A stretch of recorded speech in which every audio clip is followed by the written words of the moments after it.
Buffalo Wild Wings has deals on deals on deals.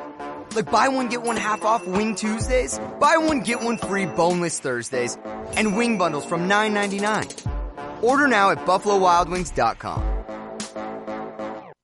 My brother-in-law died suddenly, and now my sister and her kids have to sell their home. That's why I told my husband we could not put off getting life insurance any longer. An agent offered us a 10-year, $500,000 policy for nearly $50 a month. Then we called SelectQuote. SelectQuote found us identical coverage for only $19 a month, a savings of $369 a year. Whether you need a $500,000 policy or a $5 million policy, SelectQuote could save you more than 50% on term life insurance. For your free quote, go to SelectQuote.com. SelectQuote.com. That's SelectQuote.com. SelectQuote. We shop. You save. Full details on example policies at SelectQuote.com/commercials.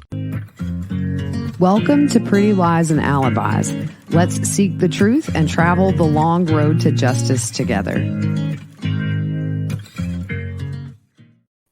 What you know, Alibis? Welcome to another episode of Pretty Lies and Alibis. I'm Gigi, and it's Wednesday, so I'm going to do a little double episode. First, this one will be Lori and Chad mega series. After this, I'm going to catch up on Caitlin Armstrong and Alec Murdaugh. So there will be 2 out tonight. Real quick, I have to give a big thank you because I did not know this was a thing until yesterday. So I want to give a big thank you to Fred's mama, Tweety Bird, Shirley, Becky, Couture Stalker for the super thanks on YouTube. I had no clue that I had that. And I had a bunch of these this week. So thank you very much, guys. I really do appreciate the support. It helps me to keep doing what I do. And anyways, I have to give a little mom brag real quick. My 15-year-old son has put in 500 volunteer hours with a fire department here locally. He is a junior fireman, I guess is what they call it. He really wants to go to college and study fire science and make a career of it. So I'm just really proud. The firemen and firewomen have just taken him in as like a little brother and give him a lot of hands-on treatment. And I'm just really proud that he wants to do that kind of stuff. There's a lot of other things he could be getting into, but he is super happy helping the community. And I love that. All right. So there's been a filing, and I have watched Scott Reich and the good Lori Hellis to kind of make sense of it because I have no law degree. But anyway, so Pryor has, which is Chad's attorney, John Pryor has requested permission from the court to appeal Judge Boyce's ruling about disqualifying prosecutor Rob Wood and Rachel Smith and a motion to dismiss. So the reason why Pryor is trying to get them off the case, well, that's a good question because it was sealed. And he's asking for an interlocutory appeal. I think I said that right. And what that means essentially is Pryor has to get permission from Judge Boyce, who is the one that ruled against his motions. If Boyce allows him to appeal this to a higher court, you have to file that with the Supreme Court, from what I understand. Now, they have a choice of whether or not they want to hear the case. If they don't hear the case, we just keep trucking along to January for trial. But if they do agree to hear the case, there's a possibility that could delay the trial in January. There's a possibility. Now, interlocutory appeals typically take priority, but the process, according to Lori Hellis, can still be a little slow. Scott Reich chimed in. I believe I put both of these things on our social media. I'll double check. He does not think the Supreme Court will hear it unless really Boyce has just majorly dropped the ball in a big way. I don't think he has. So let's say, what if hypothetically, don't freak out, guys. Hypothetically, what if the Supreme Court hears it and sides with Pryor? Well, number one, I'll eat my shoe. Because I just don't think Judge Boyce made a huge mistake. But it could also delay the trial if they agree with him. Worst case scenario, I'll eat 2 shoes if this happens. If they find that the prosecutors prejudiced the defendant, they could dismiss the case, but then we start all over. He's not going anywhere.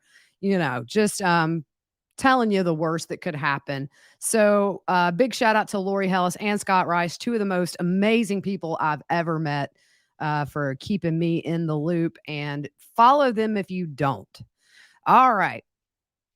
We are going to jump right back into this timeline with Lori and Chad. By the way, I told you guys every day. So I'm wearing my Back to the Gypsy That I Was shirt tomorrow, pre-sale, getting up early. All right. So if you remember, we stopped off at Chad was supposed to speak at a conference, and there was a family emergency. And so he didn't go. And then June 1st is where we stopped. Chad does a Google search for Iplos twice. As you guys know, Iplos is the entity that they made up that supposedly possessed Port Charles. Anyway, so Zulema texts Chad, I did some work on Iplos. I'm holding this intention and asking for the Lord to complete it. So Chad sends Zulema a response. Lori texted me about what Julie Clement saw about Iplos looking like a dragon. Frightening, but fascinating. And one thing, we do jump ahead sometimes with interviews. Julie Clement met with investigators. And the first time she met with them, she said she had spoken to Chad and Lori the day before. And they asked for her to provide those numbers, and she refused. And then she told them that she helps people with energy work and uses the body code to release trapped emotions. And she also said that Julie indicated they all prayed in a circle at the house, and she told them Iplos was a dragon. And Julie stated that she was aware of Lori and Chad's religious beliefs, but she didn't participate with their belief system, and she didn't pay much attention to what they were talking about. Seems to be the common thread with everybody associated with Lori and Chad before it all hit the fan is, well, I didn't agree with them, but I've just, got in circles and saw dragons, whatever. Julie indicated that they were just like her. They just liked her there because she was able to see energy being released. And Julie felt the group trusted her because of her gift. So Lori forwards a text message from Zulema to Zulema from Chad. Chad says, I remember meeting Julie. She's a 4.3 light, third creation. It sounds like she has some great gifts. So Lori reaches out to Zulema and says, maybe we can do a call tonight at 11 and get him out. She's talking about Iplos. Would that work for you? And Zulema asks, is she multiple creations? So we're going back to Julie. And Lori says, I guess so. He's going to check on her connection to us in past probations. She is exhausted like us. We think there are 144 of the multiple creations on Earth, and we're trying to identify them. Can you do 11 tonight? And Zulema says, yes, of course. And Lori says she will call her. So June 2nd, Charles texts Lori, and there wasn't a text before this that I saw, but it says, you're kidding, right? He, speaking to JJ, absolutely had to have the pirate surfboard. He grabbed it and put it in the basket before I could say no. He wanted to go all the way back to the beach. So get ready. He's going to hammer you for Typhoon, Texas and Galveston. If you go to Typhoon, Texas, I'll give you a few tips that'll help a lot. And we can take him to Galveston and get a VBRO at Tiki Island. You guys in one room, I'll take another. It'll be fun. So, you see Charles trying to get some normalcy going and do things as a family. And then we have a text exchange between Lori and Zulema where they're trying to cause Charles to wreck his car while he's in Texas. And here's the kicker. JJ was in the car. And look, it's a shame people can't be arrested for magically trying to murder somebody. But the fact that Zulema knew that this could hypothetically kill JJ if their magic powers works is disgusting. So on June the 2nd, 2019 at 11:54 in the morning, Lori texts Zulema, yes, it does. Let's put some fire energy towards Iplos now. He's driving and today is the day. I can do it spiritually. Let's go to him and hover over the truck till we do it. Are you ready? Zulema says, I'm ready. Lori says, let's go now. Zulema, she says, that's powerful. I'm sending fire. Lori says, yes, it is. I'm blinding him with light. Zulema says, ooh, that's awesome. Lori says, I'm feeling it big time. Raphael is with us. Raphael is Chad. And Zulema says, I feel him. Lori says, did he leave? And Zulema says, I can't see him. I felt like I was chasing him because I saw me running after someone. And Lori says, get him. Zulema says, oh, I'm chasing. Lori, you are amazing, lady. I love you. Zulema says, I'm tired now. LOL. Lori says, me too. I'll keep the light, and it says abs, fire going until he's gone. Zulema says, me too. I'm still sending it. So fast forward to when Zulema was being interviewed by investigators about this whole situation. They specifically asked her about these texts, and she said that Chad had told Lori that Charles would be driving his truck on this trip and he would have a car accident and die. Chad told her energy needed to be put around Charles's body so another entity couldn't enter and possess it. Hermosillo reminds her that JJ was with him and what would have happened to him. So Zulema says that Lori told her that JJ would not be living for a very long time and that he would pass on soon because he had another mission to complete. Lori assumed he would die in the car accident too. We've heard that several times. If you remember April Raymond, when she tried to gather her when she was in Hawaii, she says, your kids need to stay behind. They have another mission to do. It's just, this is June. This is a little more than a month before Charles is murdered. And she's already saying stuff about JJ. And Zulema actually told investigators Lori started telling her between March and July of 2019 that JJ would die. And she never heard Lori refer to JJ as a zombie, but she did refer to Tylee as Hillary. So you see, in June, things were clearly in motion for these poor babies. June the 3rd, Lori texts Zulema at 8:17 a.m. Says, okay, I listened last night, prayed over it, and surrendered. Flying home today to give the literal demon. He is still fine as of this morning. I love you for being so diligent and wise. So the same day, Lori flies to Houston to be with Charles. At 8:51 p.m. that night, Zulema texts Lori saying that she's been thinking of her all day and asks how she is. And Lori says she just got home and got JJ to sleep. She also says, let's go spiritually tonight and work on him. We give the timing to the Lord, but we don't need to relent. This is war. So she's saying it's war against the man she's sharing a roof with. Gibbs said in an interview with investigators in April 2021, while Lori was in Texas with Charles, she told her they were doing things to get the demon out of Charles and he was getting weaker and breaking down. But she also told, I believe, Zulema or Gibb that she had sex with Charles twice and said she had sex with a literal demon.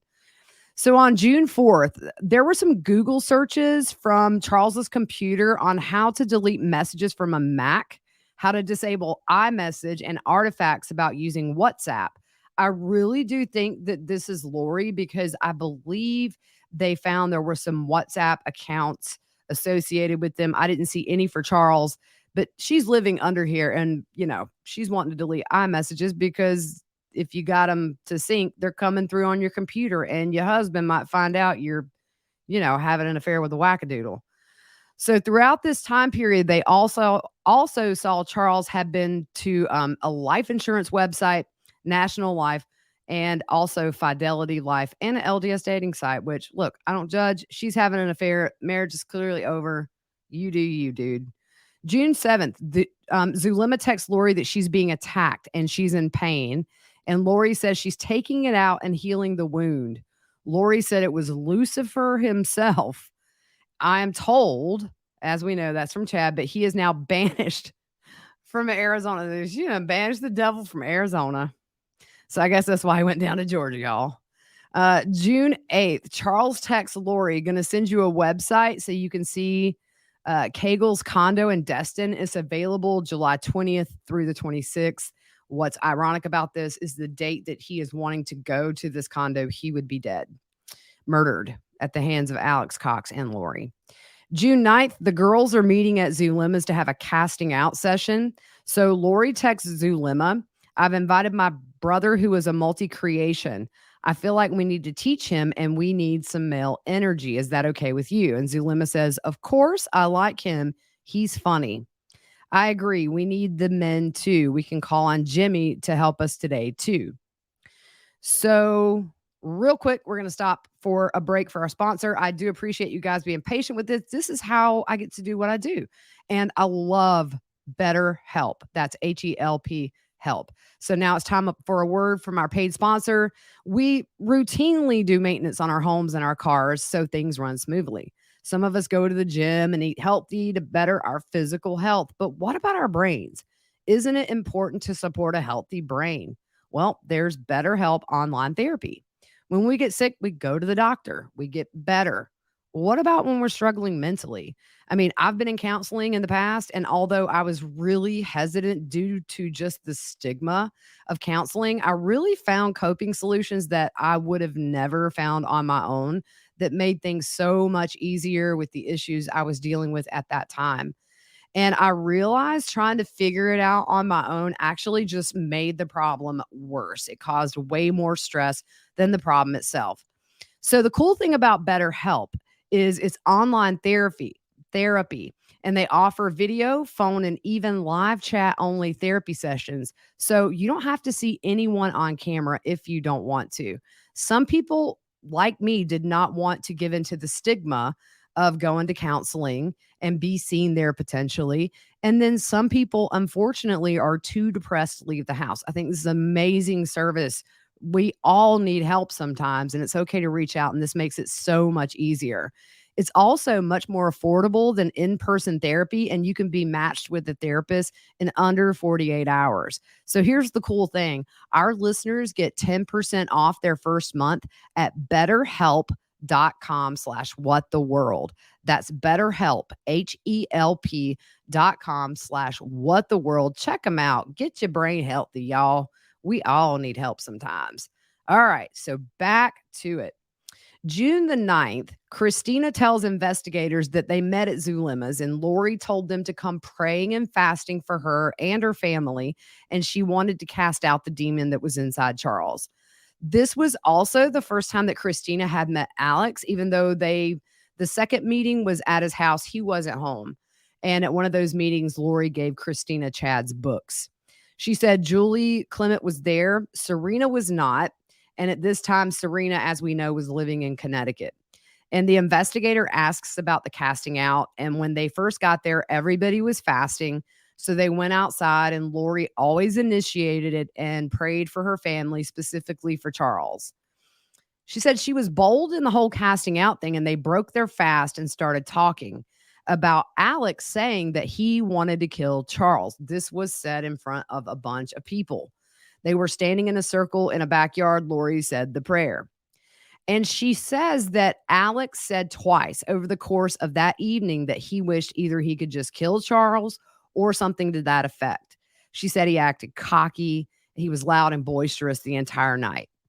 Then, this is really disturbing too. Lori made a comment about her crushing up 10 Valium and also putting some of JJ's autism medicine into Charles's protein powder. She did this when they were living in Texas. And I think at this point, this was maybe when after she came back those 72 days. That's very disturbing. And you wonder, again, why did none of these people hearing any of this not go to police? June 10th, Charles emails Lori. They're still dealing with health insurance, that they got mail from the insurance company and they need more information. He said he would email her that request, and he said they would need to have coverage 60 days prior. So on June 10th, Christina goes over and tells Lori that she's really concerned about her and some of the things that are being said are not okay. And she said she was really disturbed by the things she heard directed at Charles, and said that she felt like if something happened to Charles, she would feel the need to go to the police. And Lori tried to explain it away, saying that, I'm over dramatic. And then she tried to downplay how much medicine she was slipping into Charles's protein powder. And she tells Christina it was only 2 pills. And Christina said after this, Lori was pretty much done with her as normal because this person, number one, is calling her out. And Lori don't like that. She's exalted. She don't have mistakes, apparently. And so that night, the group, Christina said that they were also done with Serena at this point. So June 11th, Charles texts Lori, absolutely, I really did. I will pick them up each time. I'm going tomorrow too. Can I pick the last two names I did? Not sure what that means. But he said, did you show the insurance company a copy of the lease beginning May 1st? Listen to your message from Blue Cross, new app with you as primary, and we're good to go. I'll get your proof of coverage with Bright in Arizona. And so the next day, Charles again is texting about Blue Cross needing proof of coverage and the termination letter from Lori, and because she was the primary covered person. And Charles says he has it. He'll fax it today, and then that's it. They'll go pay the premium for July, and they're good to go. On June 17th, Charles emails someone that Lori still didn't want a divorce, but still didn't want to be with him. And on June 19th, Charles texts Lori, Zach says hi. He will text you about the website. Not sure what website they're talking about, but if you remember, Zach is Lori's nephew who was living with Charles and Lori at the time this all blew up in January. So June 20th, Lori leaves Charles again and moves back to Chandler. On June 21st, Charles emails someone that he was packing her things to take to Arizona on Saturday. So on June 21st, this is a big deal. This is going to come in a big way at this trial. Lori conducted a web search for Social Security that took her to the benefits estimator, and it's estimated she would get $4,000 a month for JJ, and confirmed this amount to Chad in July after Charles's murder when she found out that she wasn't the beneficiary on that account. So Charles texts Lori delivery status notification this same day that she's looking up how much money JJ would get. And there's a delivery status. He asks if this is for her. The address that this is being sent to is the house that Charles would be murdered in. So on June 22nd, Lori does a podcast with Gib and Jason Mao and Thor called Time to Warrior Up What Most Women Want. Now, I have the description. I could not find the audio of this, but the description of the episode says you could almost hear audible cheers coming from the female hearts around the world when the most inspired leader by example, President Russell M. Nelson, declared something to the men about the women in their lives. The four corners. Team Thor, Lori, Gib, and Jason from near the four corners of the U.S. discussed the second warrior ethos about duty. Is duty a drag? Is duty just robotic actions, forced needs of self and others? Or is it creating a transition into a new age of honor? Our team fesses up with things they have learned about honoring one another in marriage, within themselves and in their communities. See if your heart will sing after this podcast. Not even kidding, guys. Our team fesses up with the things they have learned about honoring one another in marriage. At the same time, Lori's trying to kill him with powers. And unfortunately, just a few weeks later, he would be murdered. The same day, Alex starts texting Zulema and joins in on this conversation in text about Charles being Iplos. On June 23rd, Charles emails someone that he was driving Lori's items to Arizona in a house that he had leased there. June 24th, Lori and Charles sign a lease and move into the home that Charles would be murdered in. June 26th, Charles texts Adam asking if he could talk, and they had a telephone conversation. So June 26th, Lori turns 46. Last one is a free woman. She's in the pokey and will be for every other birthday she's got. Also on that day, someone emails Charles and asks what he was doing, and Charles responds, fighting a crazy train who I'm married to until I can get the hell out. It's stunning what she's trying to do to other people in our family. So on June 27th, Charles sends Adam a link that talks about translated beings and traveling to other dimensions and says this is what Lori's been talking about nonstop. Other texts indicate that Charles believed Lori had ruined Melaniece and Brandon's marriage and said Lori needed to be stopped before she ruined other marriages. As we know, she ruined Chad and Tammy's. Of course, he was the other half in that, and unfortunately, Tammy lost her life. The same day, Zulema texts Lori asking if there's any way Iplos could be changed to the light, which kind of, I wonder, was she starting to feel bad, maybe questioning all this? I don't know, but the same day, so we're on June 27th, Melaniece asks for a divorce from Brandon while visiting her dad. Melaniece's dad said Brandon was in total shock and didn't understand. So how it went down is Melaniece's dad gets a phone call at 2 a.m. from Brandon asking him to come downstairs. Melaniece confirms to her dad that she wants a divorce. And Steve said he talked to both Melaniece and Brandon individually. And so, guys, this is like the dumbest thing I've ever heard. Melanie shows her dad a video of Brandon on a work trip to Atlanta, and it shows Brandon dancing with a guy as well as others partying. She said Brandon was gay based on this video, and she had a vision in the temple of a meter that went from 0 to G, with G being gay. She saw the meter in the temple in her vision go all the way to G, and that's how she knew. Guys, I'm not even making this stuff up. You can't make this stuff up. It is so ridiculous. I mean, gosh. Brandon said he was the designated driver for the party on the video. It was a work-related party, and he says, I'm not gay. Brandon told Gilbert investigators that he believes Lori convinced Melaniece that he was gay. Lori told Melaniece she prayed about it, and God answered and confirmed he was gay. So we're almost finished here. In October, Melaniece told Gilbert investigators, October 2019, the reason she divorced Brandon was because he traveled a lot and was making bad business deals.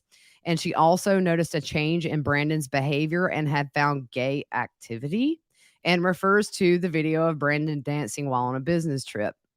And the investigator asked if Brandon had a history of homosexual behavior, and she said no.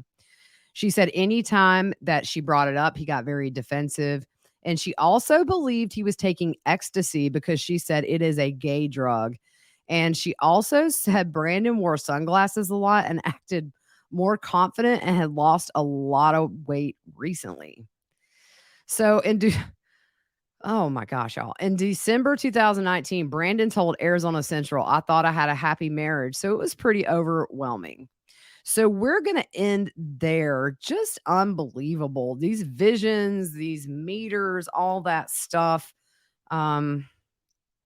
Really, y'all. So anyways, appreciate you guys sticking with me and hanging out. We still got a little ways to go in this series. So I hope you guys all have a really good night, and I will see you most likely tomorrow.